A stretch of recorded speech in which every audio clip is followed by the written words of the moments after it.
contrário. Aliás, quer ver? Você falou uma hora aí do Zeitgeist. Lembra de um documentário que saiu, acho que foi em 2000, sobre Zeitgeist? Que falava que Jesus é um plágio.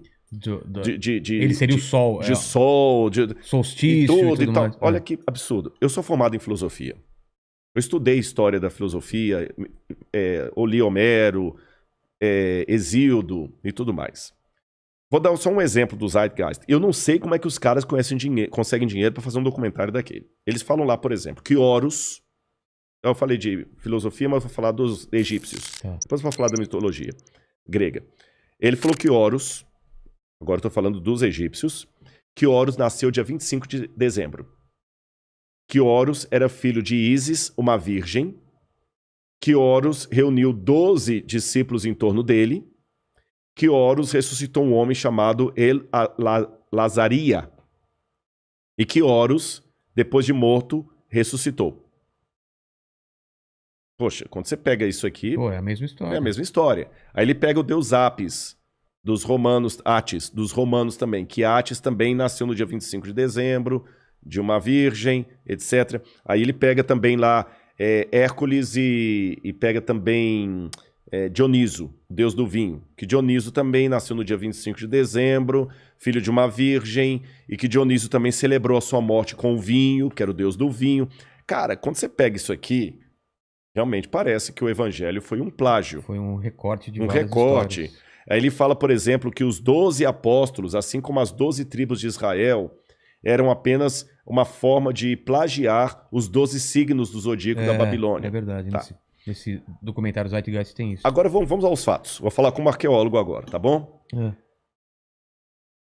Os livros de Êxodo e Gênesis, que fala dos 12 filhos de Jacó e das 12 tribos de Israel, segundo os teólogos conservadores, foram escritos no 15º século a.C. Teólogos liberais que não acreditam na historicidade bíblica colocam esses livros compostos mais ou menos entre o ano 900 e o ano 600 a.C., tá bom? Sabe quando a Babilônia sistematizou os 12 signos do zodíaco? Somente no 5º século a.C. Então já caiu essa... Depois. Outro detalhe. A Bíblia não fala que Jesus nasceu em 25 de dezembro. Em lugar nenhum. Quem criou a ideia de Jesus nascendo em 25 de dezembro, se não me engano, foi o Papa Silvestre. Estabeleceu o nascimento de Jesus no solstício de inverno, que era 25 de dezembro. A Bíblia não fala que era isso. Segundo, nenhum desses personagens que eu citei, nem Dioniso, nem Horus, nem Atis, nasceu em 25 de dezembro. Não tem nada disso nos relatos egípcios, gregos ou romanos. Para citar o Horus, por exemplo. Ísis não era virgem quando deu à luz a Horus. O marido dela, Osíris, tinha sido esquartejado, as partes dele tinham sido jogadas no rio Nilo. Ela costura todo o marido, dá uma vida ao marido do mundo dos mortos, pega o esperma dele, se autofecunda e nasce Horus. Só isso, não tem nada. Então o pessoal vai fazendo essa coisa toda, conexão e compra e tudo. A Lilith mesmo, é uma coisa medieval, acho do 15º século. O pessoal parece que lá no passado, aí vem toda aquela teoria da conspiração. Não, é porque esse era o livro verdadeiro que a igreja tirou, que a igreja baniu. Veja bem, eu não sou católico. Eu não teria nenhuma razão... adventista. Eu sou adventista. Eu não teria razão nenhuma para fazer aqui uma apologia à igreja católica. Mas eu vou fazer academicamente.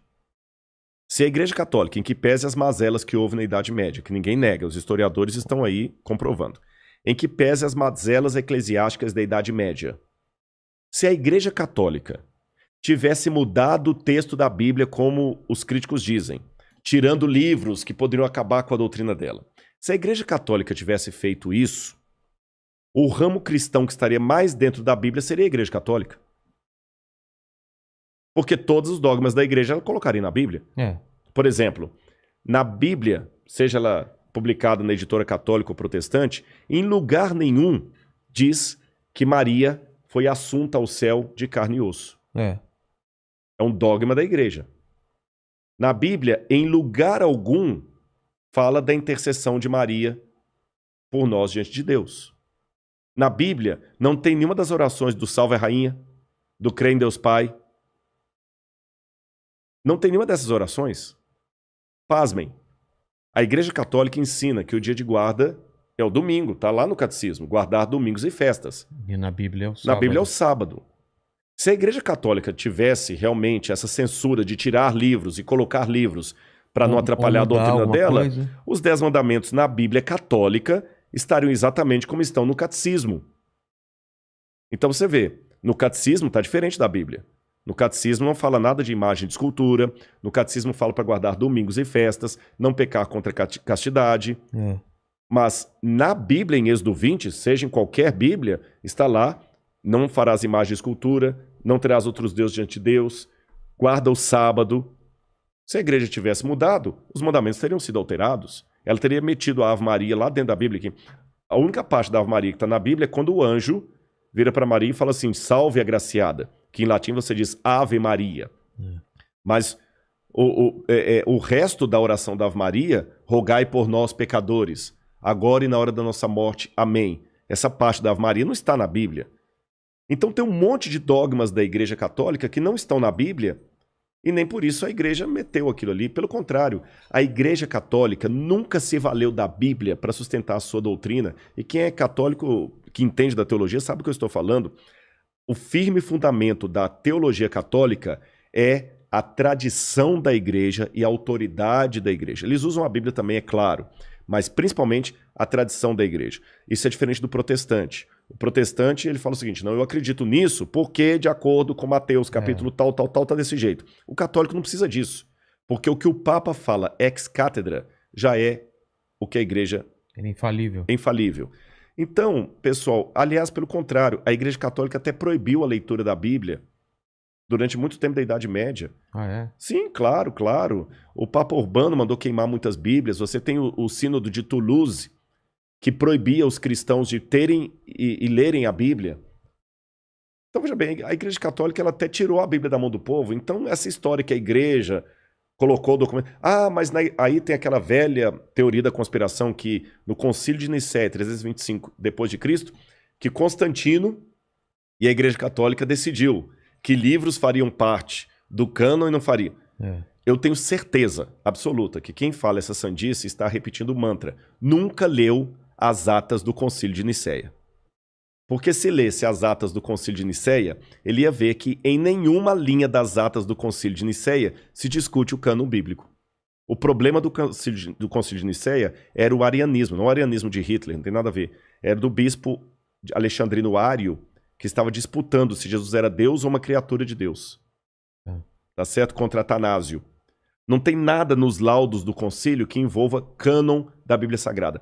E muito antes do Concílio de Nicéia, você tem o fragmento do cânon muratoriano, você tem Irineu de Lyon, que é de 188 a.C., depois de Cristo, corrigindo, que falam os livros que eram considerados sagrados ou não. Então, sabe, é essa que é a diferença de se lidar com fontes primárias ou repetir mantras que são ditos na internet e, sabe, atacar. Eu respeito a oposição de quem discorda de mim, mas ele tem que ter fundamentação e ser coerente com o método. Quando eu oriento um trabalho de mestrado ou doutorado, a primeira coisa que eu exijo do aluno é o seguinte: clareza na sua proposta, na problemática que você vai responder e clareza no método.